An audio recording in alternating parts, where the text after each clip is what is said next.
Hey, what is up, everybody? I'm here to give you guys my Flashback Friday review, Season 1, Episode 3. And in this video, I know it's been a while since I've done this, by the way. The reason is just because I've been busy. Usually every Friday I end up doing something. So I've just been too busy to do this series. I put some time aside, for school. I've also gone out with friends on Fridays and done other things. Or other nights I've ended up, I also put some time aside when I did my Halloween movie review series on my Owen Talking to the YouTube channel, which you should totally check out. But I'm going to be doing it this week. I'm going to try to get this up before tonight. Tonight, so that way it will be Friday. So let me get to the one I'm actually going to talk about. In this video, I'm going to be talking about WWF One Night Only 1997. And I don't really know a lot about this show going into it. I talked about it before, though. You could kind of start to see slowly, as I talked about with the Monday Night Wars I've reviewed so far on this channel, how the WWF was starting to kind of get it. They were starting to adjust with the times at the time in the late 90s, in the beginning of the year, and, going into like from 93 to the early 97, the WWF just was completely out of touch with what's going on. They had all these cartoonish and hokey characters, and then in '97 you could clearly see when after they were getting their asses kicked by WCW and the ratings that they needed to start to change stuff. So they started to do that. They started to get a little bit more edgier. They had formed DX. I talked about that in the first episode of the series, which is what this season's based on, is the history behind DX. They were starting to really make some stars, so I was pretty happy with I wasn't watching then, but I'm pretty happy to see the progression of the WWF around this time. And we have some big matches. We have a pretty big show here. I don't know why it was called One Night Only. Maybe I'll find out why as I watch the show more. But I'm just going to get right into the show. Before I get into the show, I'm going to read off some of the matches so that way you guys will kind of know what the matches consist of on this show.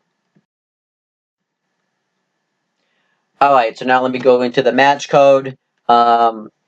We have a match between Dude Love and Hunter Hearst Helmsley. We have a match between Leaf Cassidy and Tiger Alley Sign. I don't know who that is. We have a WWF World Tag Team title match. We have a match between Flash Funk and the Patriot. We have a tag team match. We have a match between Owen, Hart, and Vader. We have a WWF World Heavyweight title match. And then we have the main event. We have a WWF European Championship match. That's right, a mid-card championship match actually main evented a pay-per-view. That doesn't happen very often in the history of WWF. Normally it's like the big featured match, or normally it's the WWF Championship that main events, but that wasn't the case here. So now that I've kind of gone through the card a bit, let's just get into watching the show. I'm going to kind of structure my review exactly this way. After each match or segment, I'll come on here and talk about it. So now let's just get right into this. I know I seem very rusty at doing this. That's because I haven't done it in this format in a while, so I'm just going to get right into this review. Okay, so on to the show itself. This show took place in Birmingham, England, and there's a reason why it's called One Night Only, and I'll talk about that when I get to the main event, because I will kind of explain it. The show opens up. It has all this pyro go off right in the beginning, and watching shows with pyro just makes it so weird that now that there isn't any pyro anymore for WWF, it's really weird to watch a show with pyro on it now. And we had the commentary team of Jerry the King Lawler, Vince McMahon, and Jim Ross. And obviously the aftermath now is Jerry the King Lawler. Pretty much he was the heel commentator at the time, and he continued to be that way after, when it was just down to King and JR on commentary. And Jerry the King Lawler then eventually in 2007 became the face commentator on Raw. after him and JR had been together for so long. And then eventually he went on to SmackDown and stopped commentating for a while altogether. Then eventually he just stopped doing commentary and did the panel for pay-per-views, Raws, and SmackDowns. And now he's just a part-time commentator. The last time he was seen was he was on the panel for the Hell in a Cell pay-per-view recently, and I think that was the most recent thing he was on, anyways. Vince McMahon, even it wasn't like fully known yet, but they were slowly starting to come out that he actually had owned the company at the time, and now they eventually went with that. Jim Ross was the play-by-play guy for years, and now he's just back as a part-time basis, and he's commentated. He just commentated recently at WrestleMania 33 this year. He commentated, and he's been commentating for the United Kingdom Championship shows and for the NXT specials where he's come out and called a match. So yeah, all the commentators have done fairly well. JR also commentates for New Japan Pro Wrestling a little bit, and we had the first match on the show. It was Hunter Hearst Helmsley with Chyna ringside versus Dude Love. And, the reason that this match was happening was you could clearly see that the WWF had some plans for Hunter Hearst Helmsley. He had won the King of the Ring tournament. He actually defeated Dude Love's alter ego, Mankind, to win. Then they had that match at SummerSlam in the Steel Cage, and that classic match where Mankind had become Dude Love. And, this was at a time where the formation of DX had started. Hunter Hearst Helmsley and Chyna had recently aligned themselves with Shawn Michaels. So this is kind of where you could see that was happening. So this kind of led to this match. Overall, the story was really good. And I've always enjoyed Mick Foley's and Hunter Hearst Helmsley's matches together. I think Mick Foley has helped Hunter Hearst Helmsley huge in his WWE career. But let me talk about the match itself. Dude Love dominates the beginning of the matchup. He pretty much beats Hunter Hearst Helmsley at every turn. Helmsley goes for a drop toe hold, but Dude Love reverses it into one himself, and he gets him into a reverse Indian Deathlock, and then eventually Hunter Hearst Helmsley escapes because he's just been getting dominated. Dude Love chases him around the ring, and behind the referee's back, Chyna clotheslines Dude Love, and Hunter Hearst Helmsley gets the heat on Dude Love. He hits a face buster and just really starts dominating Dude Love for a while. Dude Love makes his comeback. He hits a Bulldog. Hunter Hearst Helmsley kicks out. Hunter Hearst Helmsley hits a neck breaker. Dude Love kicks out. And then eventually Dude Love hits a hits Sweet Shin Music, which I actually like that he did that. And Dude Love hits a double DDT. But Chyna puts Helmsley's foot on the rope, so the referee, but the ref doesn't see it. But so he just thinks Hunter Hearst Helmsley just put his foot on the ropes himself. So he calls off the count, and this distracts Dude Love, and eventually Hunter Hearst Helmsley hits pedigree on Dude Love for the win. Before this, too, Dude Love had cut a promo where he was pretty much impersonating Austin Powers because the movie had just come out at the time. But it made complete sense for Hunter Hearst Helmsley to win. They were clearly trying to build something with him and do something with him, so I thought that made sense. And obviously the aftermath was that they kind of continue the feud the next night. Dude Love would debut his third alter ego, Cactus Jack, and they would have that classic street fight on Raw between Hunter Hearst Helmsley and Cactus Jack. And obviously Hunter Hearst Helmsley slowly progressed up the card. And they finally realized that they didn't need to call him Hunter Hearst Helmsley because he had 3 H's. So they eventually just shortened his name to just Triple H, which is stuck. And Triple H has become one of the top guys at the company. Triple H and Mick Foley went on to have classic matches. Triple H finally became champion. They had classic matches at the Royal Rumble 2000 and that classic street fight, the classic Hell in a Cell match at No Way Out 2000. And Triple H actually won his first world title off of Mick Foley when he was Mankind in 1999. And Triple H has become a huge star. Now he's the COO of WWE and he runs NXT. Mick Foley He also became a huge star. He became an iconic figure in WWE as well, and he's probably the nicest person ever to be in the professional wrestling business. So overall, I thought this was a good match. It was a good way to open the show, so I enjoyed it.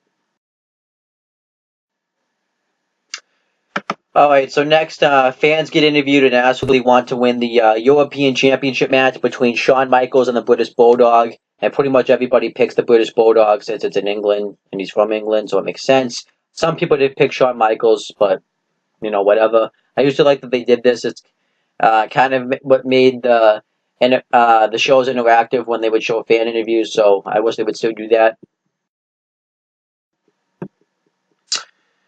All right, so then we had the next match. It was Tiger Ali Sin with Tiger Jeet Sin versus Leaf Cassidy, and we had Sonny as the special guest ring announcer.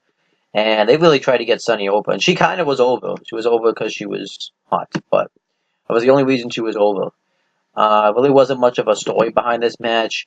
Tiger Ali Sin had just come into the company around this time. He had just won the Kuwaiti Cup. He had just won a Kuwaiti Cup tournament on April 9th, 1997, and they were putting him in a huge way. They aligned him with his father, Tiger Jeetson. So this was kind of an enhancement match for him.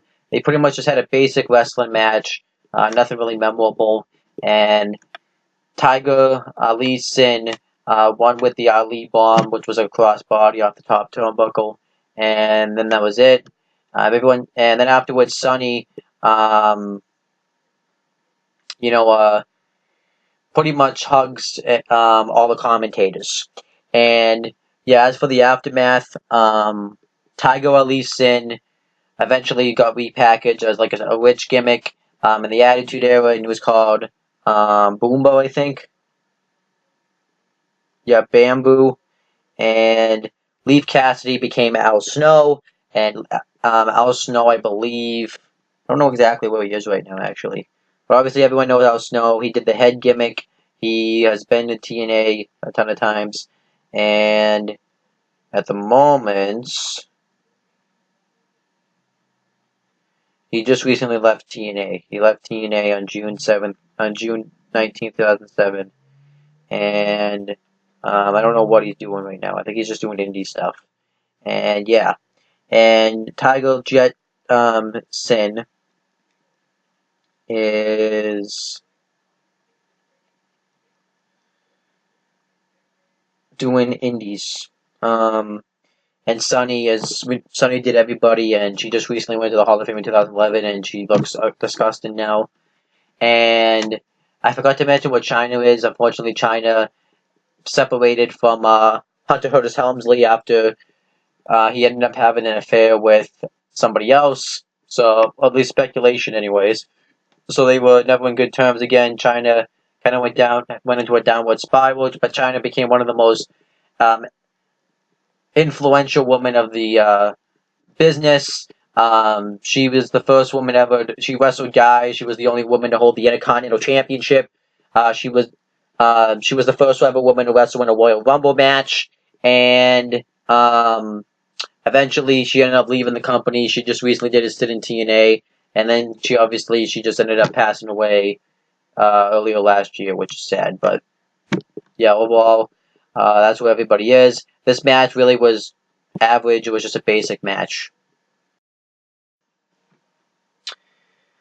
Okay, so we had the next match. It was a WWF Tag Team Championship match. WWF Tag Team Champions, the Headbangers versus Los Boricuas. You had the Headbangers that consisted of Smosh and Smosh and Thrasher. And Los Boricuas consisted of Miguel Perez Jr. and Savio Vega.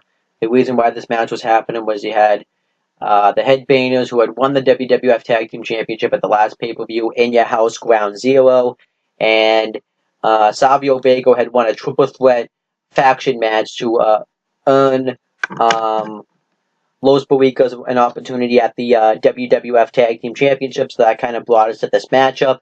Overall, this was a solid tag team match here. I thought, it was the way a tag team match should be.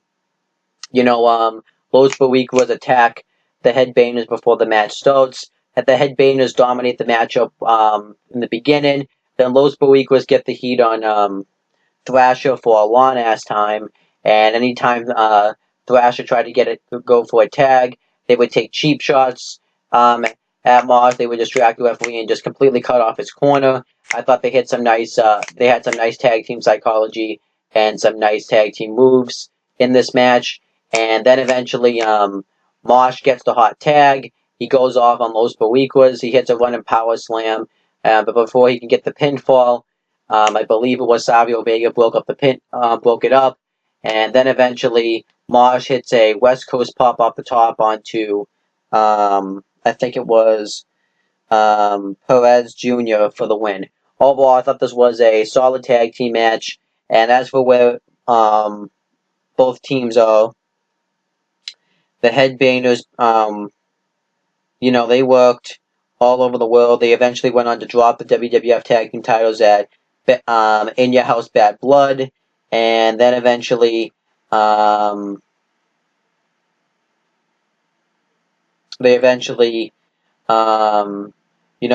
became tag team champions all over the world. They split up as a tag team for a while, and they've actually been criticized by WWE, which is sad. They've worked independent dates, and they just recently had a comeback in WWE in 2016.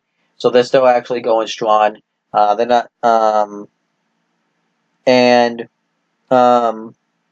as for Los Barricas, though, I actually don't know where Los Barricas. Actually, they're working indie dates. They've had reunions, and I know that Savio Vega did his own thing afterwards in the WWE. Savio Vega, I think he's doing indie dates. Yeah, he's doing indie dates, and Perez is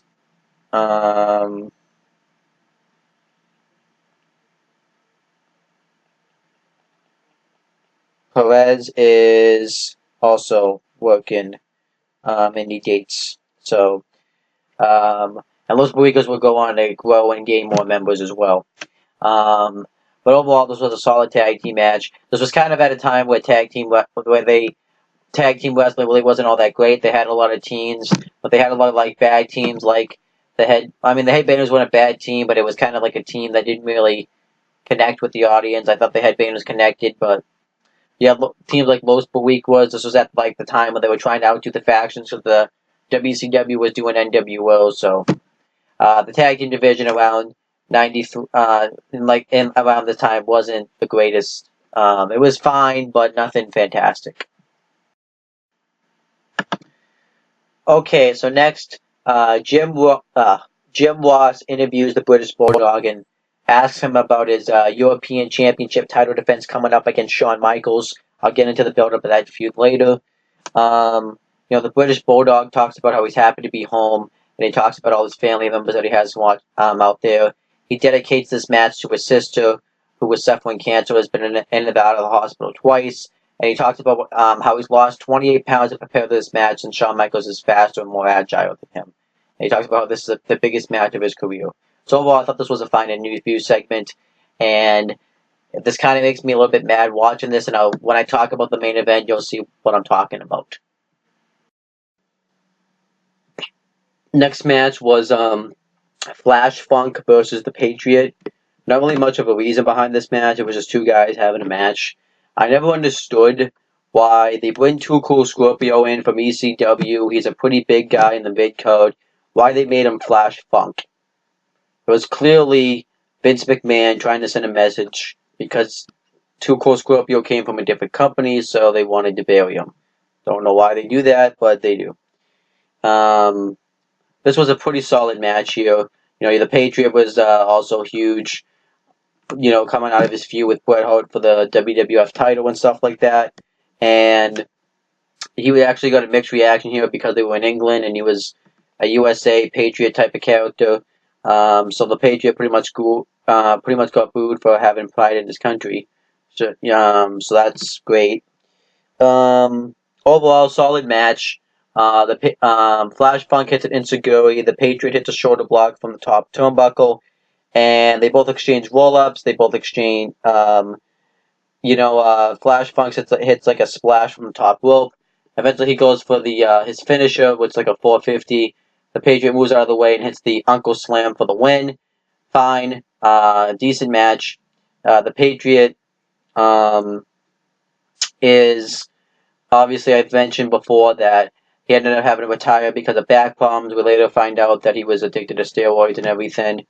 And I just recently saw him in 2014 at a big-time wrestling event when he was here.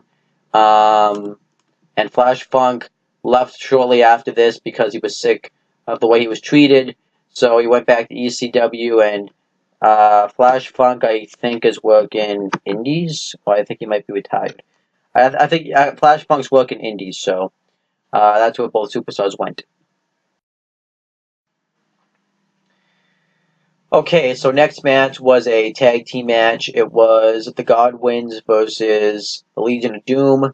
Before the match, the Legion of Doom kind of promo backstage and talk about, how they haven't forgotten that they've hit him in the back of the head with buckets and cost them the tag team titles multiple times.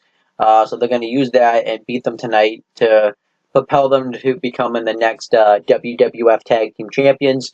That's pretty much the reason for this feud. They also... the Legion of Doom ended up injuring Henry O. Godwin, so they kind of ran with that. Like I said, this was at a time where they were still transitioning out of that early 90s stage because the Godwins were in that stage. Legion of Doom, it was kind of cool to see. It was cool to see them back in the WWF. They had been gone for a while, and they recently had just returned, so it was cool to see them back. We had this match, good match. The Legion of Doom dominate the first half of it, and then Phineas hits a knee to the back onto Animal. Animal, and they dominate him for a while. Hawk tries to do what he can to make the hot tag, but the numbers game's just too much. The Godwins beat him up too much. They hit one of them hits the slop job on Hawk. Then they dominate Hawk for a while. I thought they hit some nice dominant maneuvers. Then Animal gets the hot tag, and eventually Hawk hits a clothesline, taking himself and Henry O. Godwin outside the win, and the Legion of Doom hit the Doomsday device on Phineas for the win. And overall, I thought this was a good tag team match. I enjoyed it. It was good. Nothing spectacular, but a good tag team match. And obviously, afterwards, the Godwins actually would go on to be the ones to take the WWF Tag Team Championships from the Headbangers at In Your House Bad Blood. So it's kind of weird that they lost this match here. And the Legion of Doom would have one final run up until 2000 with the WWF. And then obviously this pretty much ended up being the final run together because Hawk ended up passing away. But Animals come back and had a few stints in the WWF. And as for the Godwins, they pretty much shortly faded away as a tag team. And I don't exactly know what they're doing now.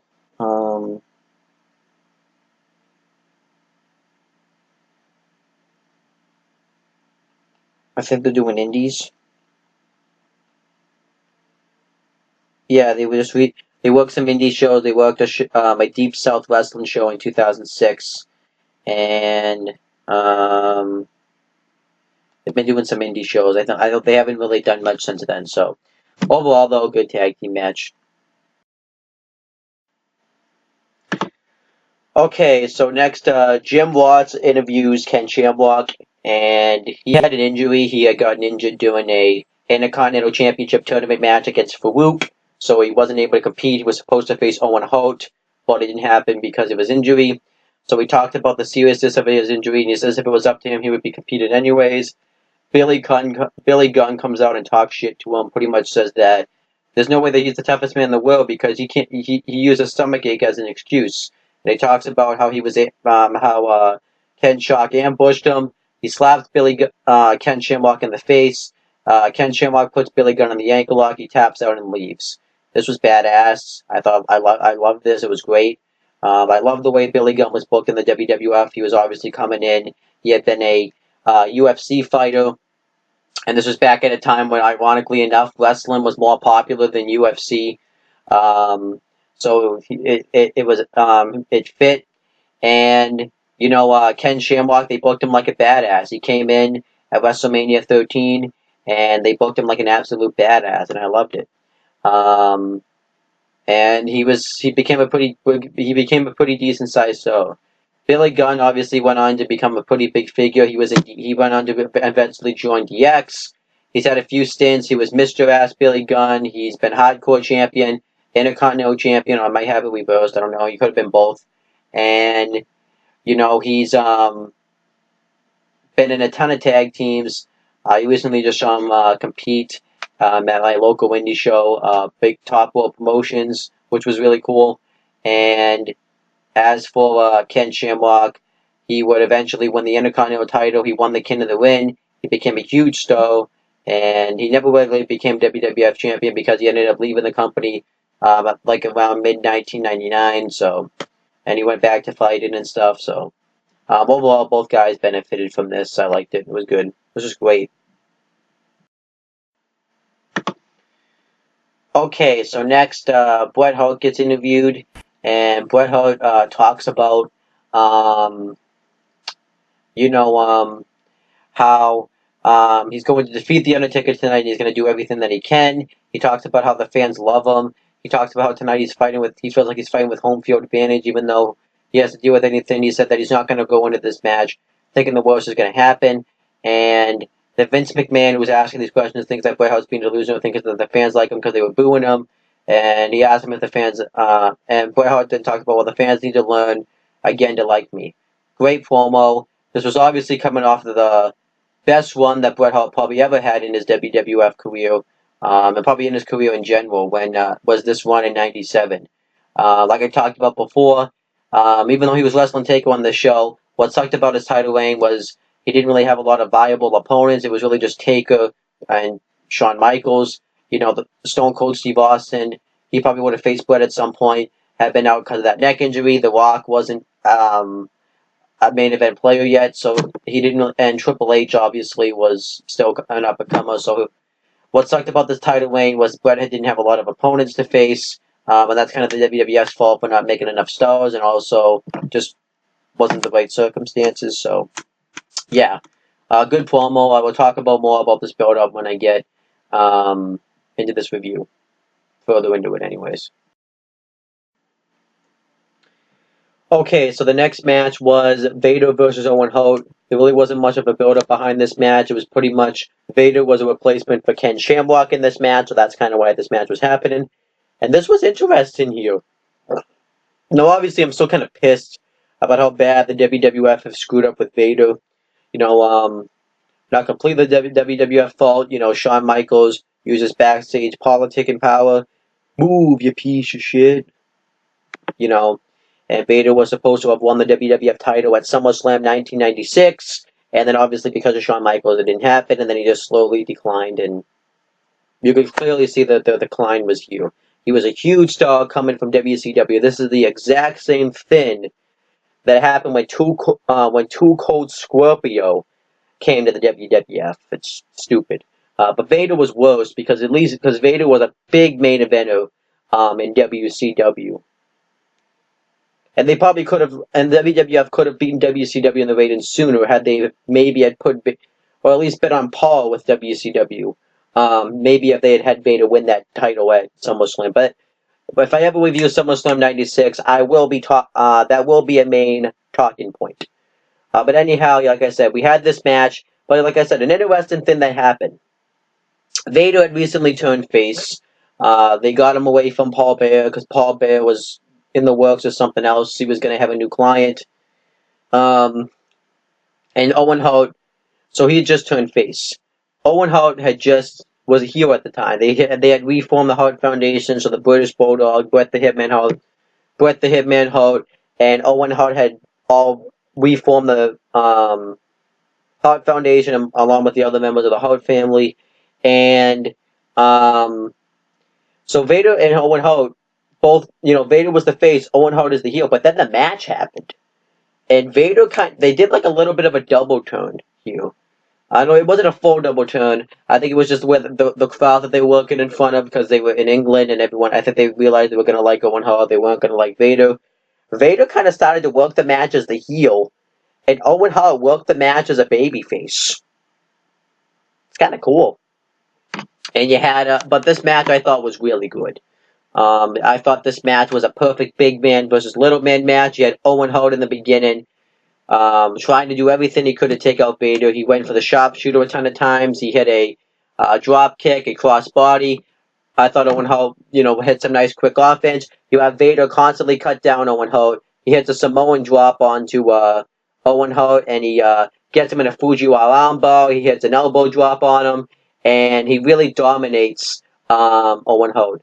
Owen Hart even had tried to go in for the body slam a ton of times, but Vader was just too powerful for him to do it. He finally hits it. He finally gets him again into the sharpshooter. Vader's able to get to the ropes, and Owen Hart hits a missile dropkick from the top, and then a heel kick, and then eventually the finish comes when Owen Hart goes for a dive off the top. Vader catches him into a scoop slam for the win, and Vader goes over. Not mad Vader went over. He looked because it didn't make anybody look bad. Both men looked strong. Owen Hart looked strong for losing. He did everything he could. It's just Vader was too powerful for him to beat him, and Vader looked like a monster by beating Owen Hart. So I thought that was really good. And obviously the aftermath is, unfortunately, Owen Hart is now dead. Obviously because of that accident in 1999 at Over the Edge. And Vader obviously left, I think he left like in 99. Well, no, 98 maybe. It was bad for Vader. And then obviously he's almost on his deathbed. I really hope he can go into the Hall of Fame before he dies. I want him to go in this year. So yeah, overall, this match was really good.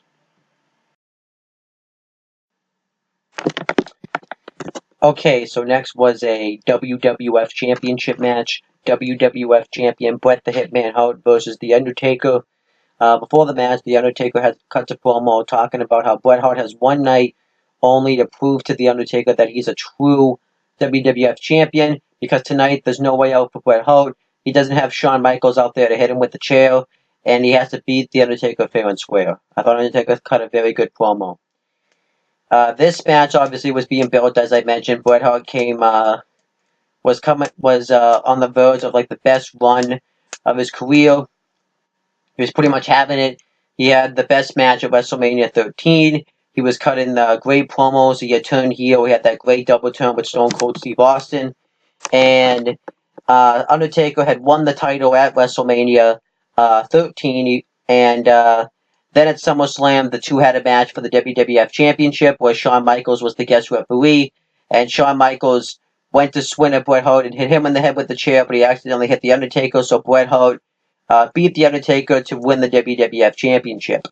And, Undertaker had wanted to get his hands on Shawn Michaels originally. He tried to get his hands on Shawn Michaels at Ground Zero, which we built in the match between him and Shawn Michaels at In Your House Bad Blood in the first ever Hell in a Cell match, which was my favorite match of all time. And then, but Undertaker wanted his rematch here for the WWF Championship, because Shawn Michaels was busy dealing with the British Bulldog for the European Championship. So, this match happened. And this was a really good WWF Championship match. It's just the finish sucked. And it kind of ruined the match a bit. The Undertaker, though, immediately fires away on Bret Hart. He beats the crap out of him. They brawl all over the arena. Undertaker body slams Bret Hart on the ramp, and then he puts him back in the ring. Bret Hart earlier had exposed the turnbuckle, and Undertaker had missed an elbow drop, so Bret Hart got some offense in. When Undertaker sat up, Bret Hart immediately took him down with a clothesline, which I thought was funny, which I thought was really cool. He hits a ton of axe handle slam drops onto the Undertaker, and then he goes for an Irish whip into the exposed turnbuckle. Undertaker Irish whips Bret Hart chest first right into the turnbuckle, and Undertaker targets the chest of Bret the Hitman Hart, and he really goes after it. And then he hits a backbreaker under Bret Hart, and Undertaker really just takes control of Bret Hart. And then eventually Bret Hart tries to get some more offense going. He hits a DDT on the Undertaker. Undertaker keeps sitting up again, and again. Eventually he's able to get the upper hand again with a big boot. And then eventually Undertaker misses a boot in the corner, so he hits his knee. Bret Hart starts to target the knee of the Undertaker. He hits a chop block. He puts it up against the ropes and hits a hip attack on it. He hits a figure 4 around the steel post. And Bret Hart also hits a figure 4 on the win. Undertaker reverses the pressure. And Undertaker tries to mount a comeback. Bret Hart hits a drop kick, sending the Undertaker into the announcer's table. And Bret Hart also, continues to go after the leg of the Undertaker. Undertaker tries to make a comeback again. Bret Hart chop blocks the Undertaker, and he gets Undertaker into the sharpshooter. Undertaker powers out of it, which is something nobody else has ever done. And Undertaker starts to make more of a comeback. He fires away with right hands onto Bret Hart. He hits a choke slam on Bret Hart. Bret Hart kicks out. He hits the old school. He throws him into the steps. Bret Hart tries to get himself DQ'd by hitting Taker off the head with a wind bell. And then the finish happened. Bret Hart goes for a tombstone pile driver. Undertaker reverses it into one himself. But Bret Hart holds on to the ropes so that way Taker can't hit the move. And then the Undertaker puts Bret Hart down. Bret Hart's neck gets tied into the ropes. So Taker starts firing away with right hands. And the referee tells Taker to stop. He refuses, and the match gets called off. So Undertaker gets disqualified. Afterwards, he chokeslams the referee.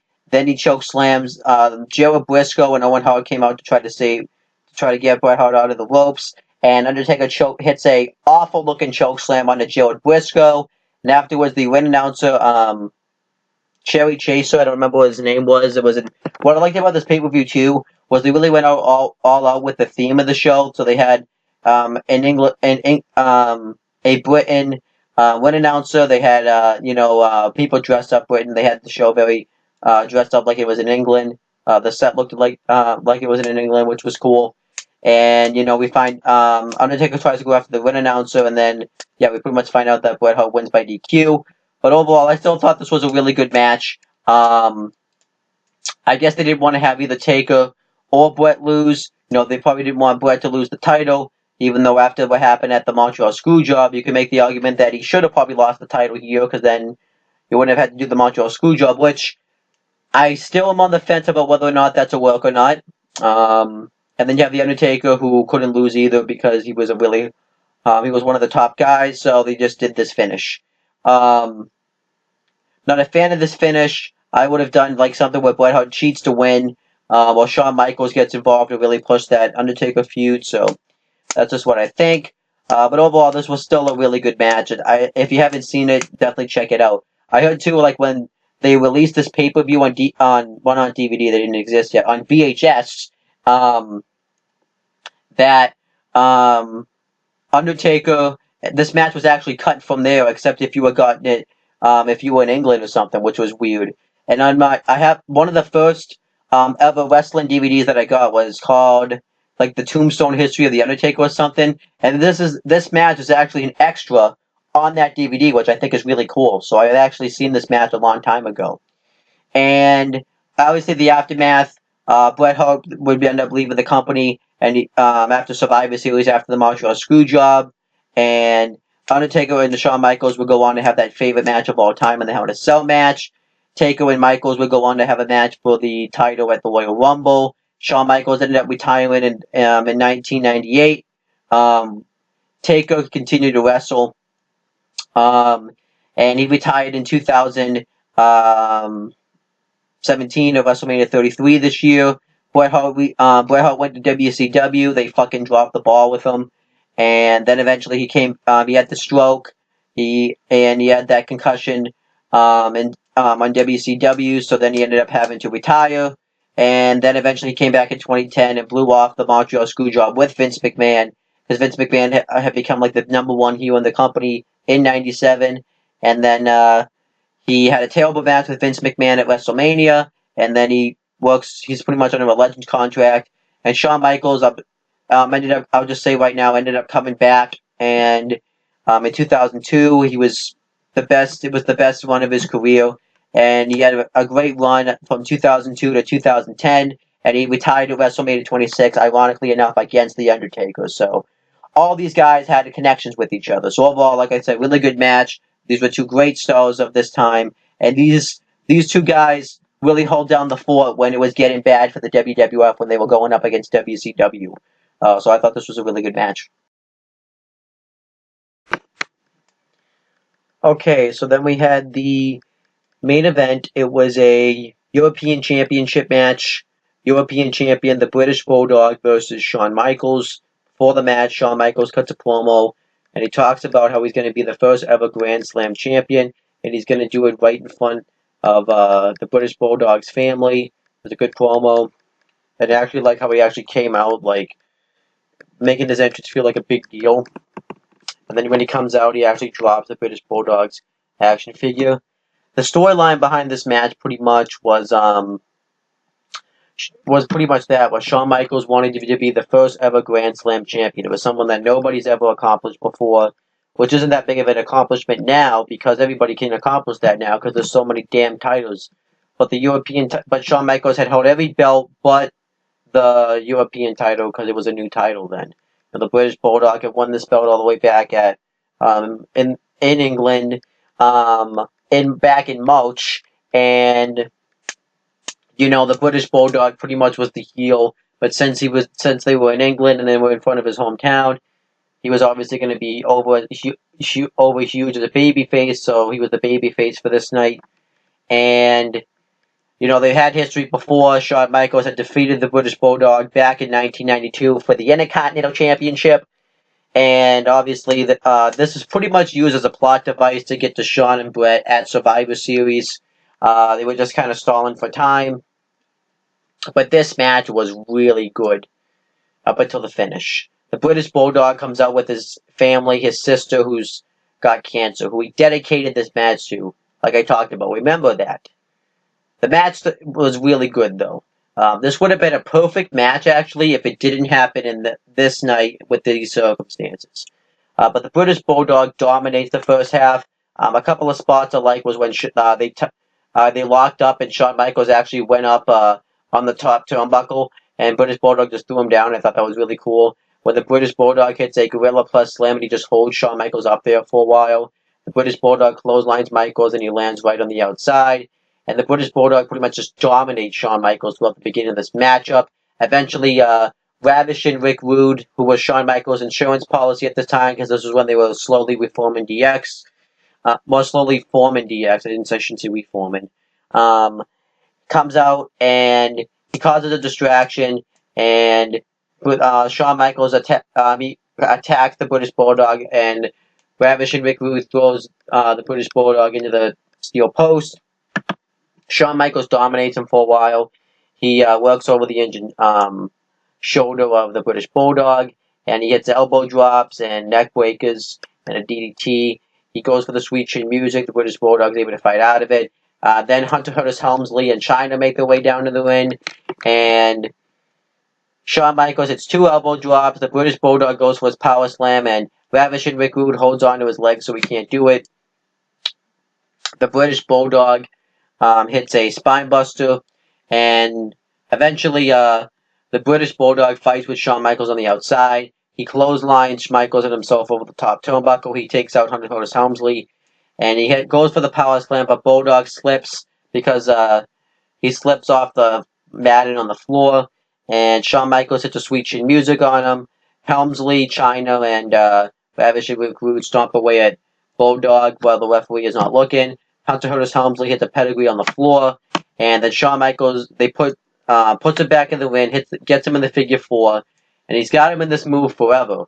And Hunter Hearst Helmsley and Chyna, when the referee doesn't look, holds Shawn Michaels' hands for leverage, and Bulldog tries to fight out of it, but ravishing Rick Rude takes a cheap shot behind the referee's back, and eventually the British Bulldog passes out, and Shawn Michaels wins the European Championship. He rubs it in the face of his sister with cancer, and which I actually thought was a nice touch. It was a good way to get heat. And they beat up the Bulldog some more. They put him back in the figure 4. Hunter Hearst Helmsley tells him to scream for his country. The British Bulldog's wife, Diana, I think her name was, jumps over the barricade, and China holds her back, and then Bret the Hitman Hart and Owen Hart run out, and Shawn Michaels, China, Hunter Hearst Helmsley, and Ravish and Rick Rude take off, and that was it. It was the end of the show. Like I said, the match I thought was really good. This finish worked, but I didn't like this finish. I may be the only one. But the British Bulldog, this should have been his night. He should have gone over. You could have done a ton of things in this match. The British Bulldog could have just won clean. It's not like it was going to hurt Shawn Michaels to lose. He was going to be. You still could have had him beat the Undertaker at In Your House Bad Blood, and then Bret Hart at Survivor Series, and it wouldn't have mattered. This loss would not have hurt Shawn Michaels. If anything, it would have actually put over the British Bulldog. And yet and if you wanted to, you could have gotten an excuse to do a title match down the line between Shawn Michaels and the British Bulldog, especially after the Montreal Screwjob shenanigans. But they didn't do that. You could have done so many things. You could have had the Undertaker play mind games with Shawn Michaels and cost Shawn Michaels the match. Since Shawn Michaels had cost him the WWF Championship, you could have done that, but you didn't do that. But I just look at it like this. This was in his hometown. This was in the British Bulldog's hometown. And he dedicates the match to his sister with cancer, and he lost. That's stupid and dumb. And it was just dumb. The British Bulldog should have went over, and I don't care if I'm in the minority here. I think the British Bulldog should have gone over. This should have been his moment. There should have been like a big happy ending. But it wasn't. Now this match was the right match to main event the show because of the British Bulldog being in it. But the British Bulldog should have went over. There's no reason Shawn Michaels needed to win this match. If you wanted to put that European title on Shawn Michaels, you could have done it on a different night. This was not the night to do this. This match is still a really good match, but the fact that Shawn Michaels went over and didn't put the British Bulldog over is stupid. It always will be stupid, and I don't think my opinion's going to be changed. So good match, great match, really good match, dumb finish. Alright, so let me give you guys my overall star ratings and thoughts on this show.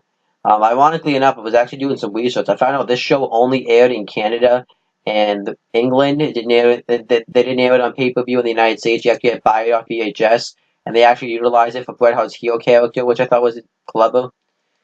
But let me give my star ratings. For the Hunter Hearst Helmsley Dude Love match, I thought that was a good match. I'll give that match 3 stars. For the Tiger Alley Sign versus Leaf Cassidy match, that was just there. Fine, 2 stars. For the WWF Tag Team Championship match, I'm going to give that match probably 2.5. For the Patriot versus Flash Funk, 2.25. For the tag team match, 3.25. I thought that was a really good match. No, for the tag team, probably 2.75 stars. I thought that that was a good match. I'll give it 3 stars. For the tag team match, 3 stars. For the match between Vader and Owen Hart, 3.25.